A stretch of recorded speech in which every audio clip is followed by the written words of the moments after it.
Hi everybody, I'm here reporting on yesterday's 2-each draw with Celtic at Ibrox.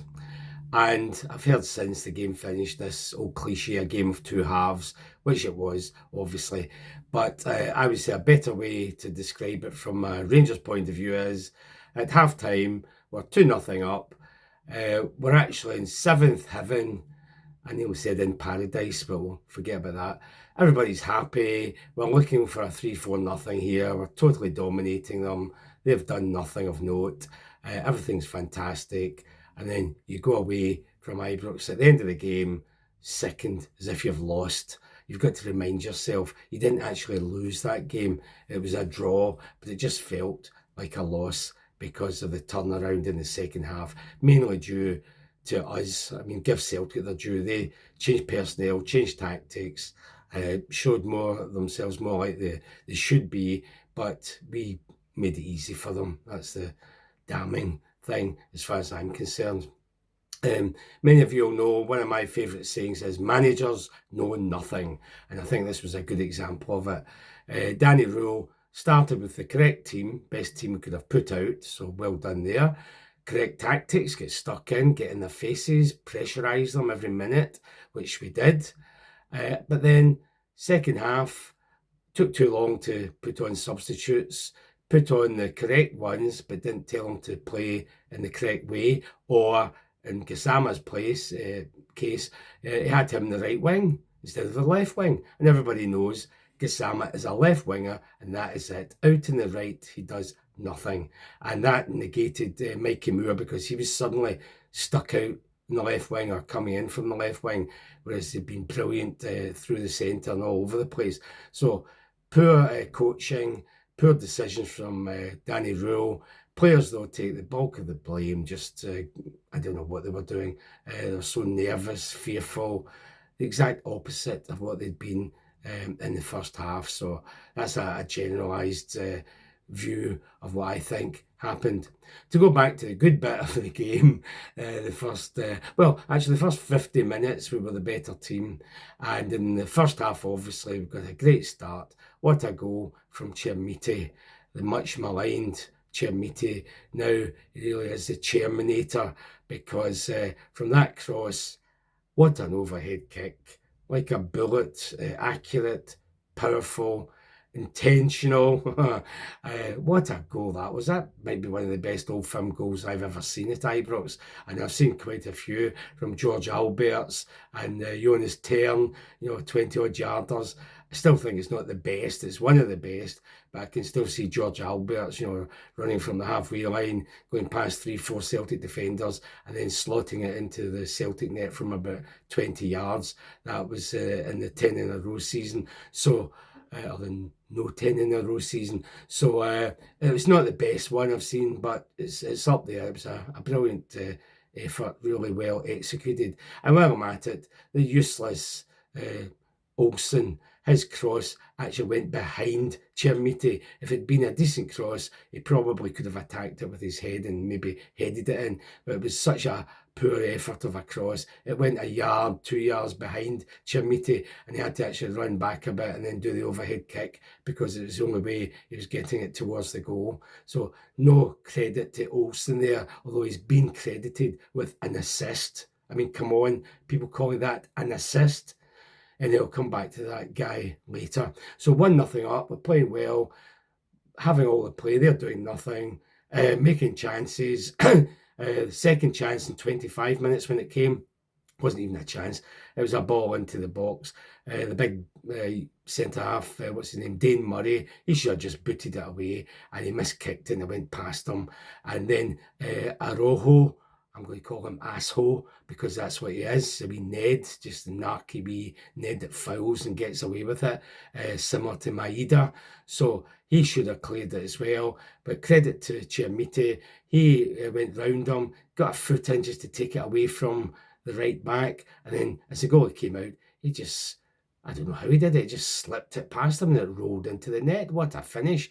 That was a brilliant finish in a different way from his overhead kick. So 2-0 up, 25 minutes gone. We're in heaven. I mean, we really are. Fernandez should have scored really from a header. It went about a yard past. He headed it down and it went about a yard, 2 feet, maybe past the post. That could have been in the net. And Nadiri nearly scuffled one in. That didn't come to anything either. So if we'd got that third goal, we were home and dry. And unfortunately, I think some of the players thought we were home and dry, even at 2-0.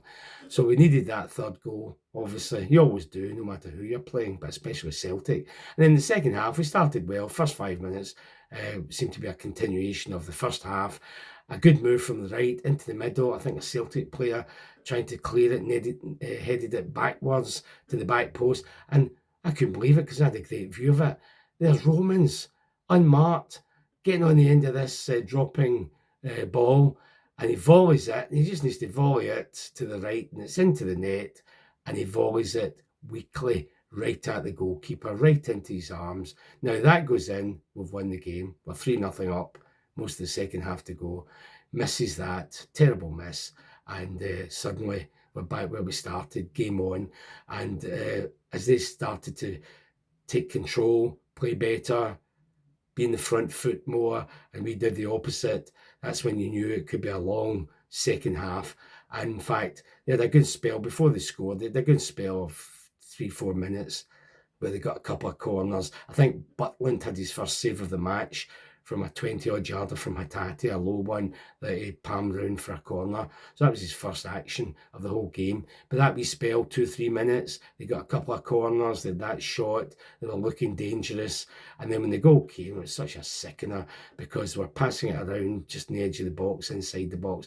A nice little chip from Nygren, I think it was.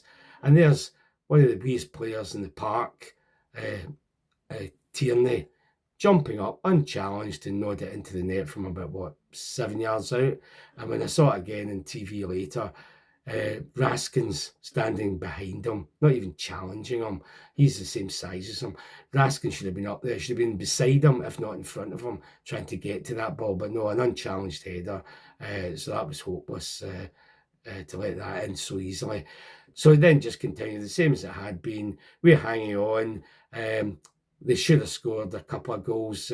Maeda had a 6-yard header, unchallenged again, and this time it was right at Butland, so he did an easy job of just holding it. So well done, Jack. But Maeda should have scored.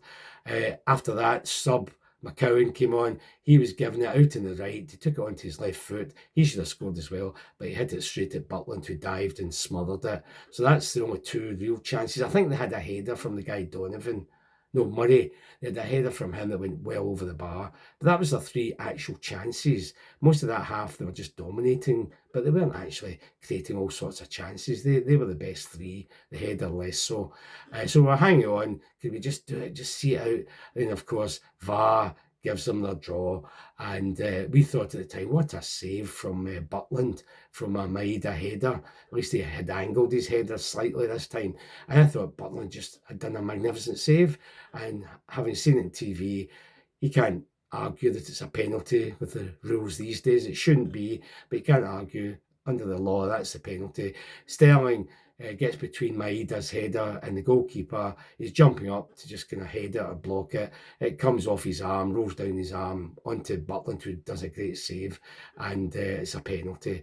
And John Beaton sure as hell ain't going to not give a penalty for that, especially when Kevin Clancy, that well-known Rangers fan, on VAR is helping him out. So we knew that was it. They were going to draw at least as soon as they got that penalty. Then Hatate steps up. Well done, Jack Butland. Good save. Comes out. Hatate gets another go at it.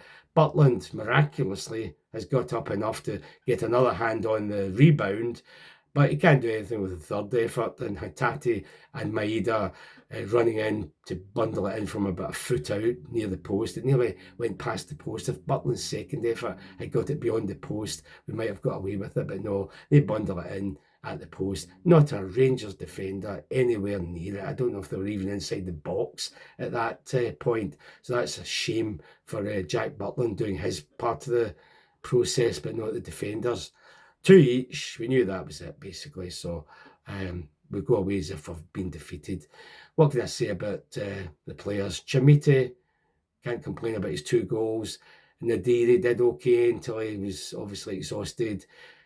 Olsen, pathetic, just pathetic, a waste of space. Mikey Moore was the man of the match for us, even though Chermiti got these 2 goals. He was great, driving at them, taking them on, energy, determination, everything Olsen doesn't show. He just taps it inside to somebody for a 5-yard pass. So spend the 10 million on Moore, not Olsen in the summer, if that's what we could get him for. But as for the rest of them, most of them were great in the first half, pretty incompetent and fearful in the second half, and just forget it. We can only do better next Sunday in the Cup, hopefully.